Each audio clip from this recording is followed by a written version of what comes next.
Daniel Ricciardo has been linked to a sensational return to the sport from 2026 onwards, and it's all thanks to the fact that we'll have 11 teams on the grid with the new regulations. The popularity of the Aussie in the USA, which is where Cadillac is based, as well as his race winning, make the perfect match between these two. But with Danny's recent struggles and downfalls in form, can he rejuvenate his career with Cadillac? And if not, will this be yet another dark spot in his career? It's safe to say that one of the most painful yet expected departures from the sport happened in 2024 when Ricciardo was replaced by Lawson after his last race in Singapore. It came as a bit of a shock that Red Bull didn't announce anything at that time. Neither did Racing Bulls, the team to which they landed Ricciardo's services. But the shareholders made their wishes known. We want the young team to be consisted of young drivers and not veterans. And that is precisely what they got. So all in all, it wasn't good news for Ricciardo, no matter which way you look at it.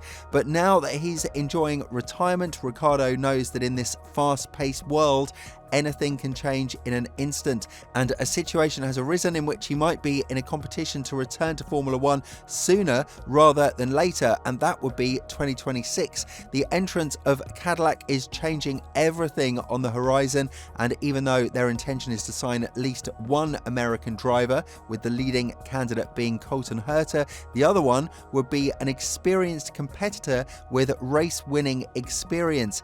That's where Ricciardo fits the best. And not only that, but his numbers and popularity in the USA are extraordinary. This is why Red Bull wanted to keep him active as an ambassador of the team, and whether we like it or not, Danny is bringing in the big bucks from the States in a similar fashion as to how Perez is doing from Latin America. Be that as it may, Cadillac is now seriously considering the option to return Ricciardo from retirement and give him a fresh bloodline. And there is one thing that both sides need to understand: the field will be highly competitive in 2026, and there is no room for a mistake. Even though Ricciardo's last race win was back in 2021 with McLaren, we are talking about a driver who has 257 GP starts and 8 race victories, all coming in a time where different teams were dominating the grid, mainly Mercedes. Even with this in mind, the man was able to deliver top-notch performances to the Austrian team before Verstappen showed up and changed the course of his career. But as of now, a lifeline might have been found with Cadillac. Even though ESPN reported that sources close to Ricciardo told them he's not interested in returning to Formula One and making the move to Cadillac, they've also reported that Ricciardo hasn't been approached by the American team in the first place, which is quite strange because Mario Andretti has spoken very highly of the 8-time race winner and his ability to bring a lot of value to a team. When a team enters the grid, especially one like Cadillac and General Motors, who have zero to no experience in this field whatsoever, they ought to be labelled as backmarkers and nothing more than 2 cars that would have to get out of the way of the top drivers and finish qualifications in Q1. Ricciardo would be here to prove the opposite, thanks to his experience and profound feedback on the car, something that he was praised largely for by his former teammate Yuki Tsunoda. The Japanese driver said that if there is anything he's learned from Ricciardo, it's how to learn the car's flaws and stay calm when the session is not going in the desired way for him. So all of this points towards the fact that not only can Ricciardo help Cadillac build the perfect car, but he can also be a wind in the sails for Colton Herta, who will have a lot of pressure on his back. Even though Ricciardo's hat indicates that he is retired and is enjoying that life right now, the Aussie didn't really put a pin in his plans after the V-carb stunt, but it's worth noting that it's the second one that he can consider failed because his mission didn't get completed successfully after the awful McLaren stint in which he got humiliated by Norris' performance. All of this has a massive influence on the driver's performance and can take a lot of a toll on his self-confidence, but a team like Cadillac will certainly give him a lot to work with, and with the volatile nature of Formula One, it would be silly not to suggest that Ricciardo won't be a valued piece on the market, especially for a newcomer team like Cadillac.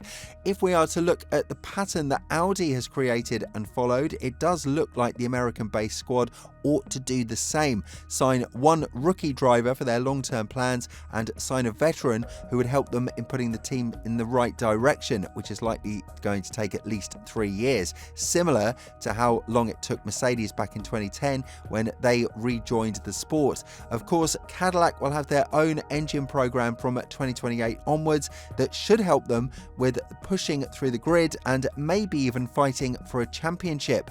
One of the biggest challenges that Ricciardo would have to tackle down is the competitiveness of Cadillac, and the fact that they will be a customer team in their first couple of sessions doesn't really bode well with Ricciardo's wishes to compete at the front. Even though he hasn't proven it with the previous 2 teams, the Aussie's wish is to fight for higher points and for podium finishes, and it's very interesting to note that Cadillac is highly unlikely to give that to him, which could be a reason why he will be considering this move to a greater extent. It's not only Ricciardo who is being considered as a legitimate candidate for this seat, however.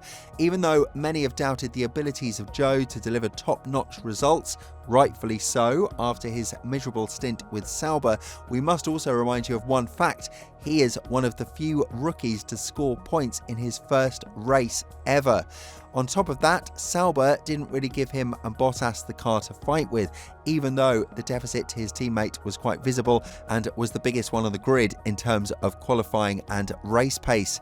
Be that as it may, Zhou still finished the season with more points than Bottas, 4, all gained with his P8 finish in Qatar, and whether we like it or not, the man is bringing in the big bucks from the Chinese sponsors who are standing behind him.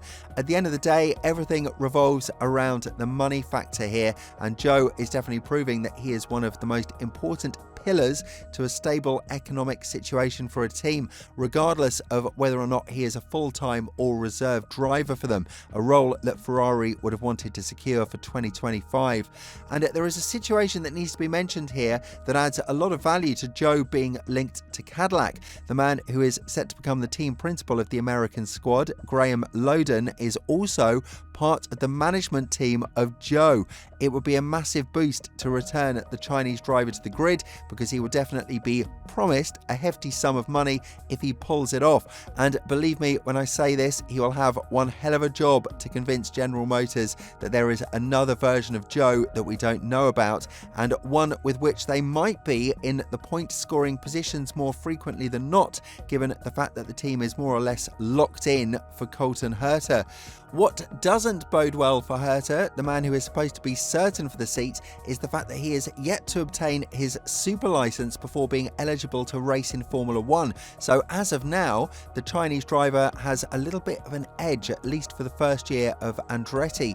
With the connections that he has with Graham Loden, everything seems to be set in stone. But again, in this volatile world of Formula 1, nothing is certain, and until the papers are signed and the dot is put on the I, nothing can be guaranteed. With all this in mind, do you think that a pairing of Ricciardo and Zhou is possible for Cadillac entering into their first year in the sport in 2026? And if so, do you think that the team would profit a lot from them, considering the fact that they had questionable spells with their previous teams? Let us know in the comments below, and if you're interested in the latest regulation changes in Formula 1 for 2025 and 2026, have a look at the video that's appearing on your screen right now.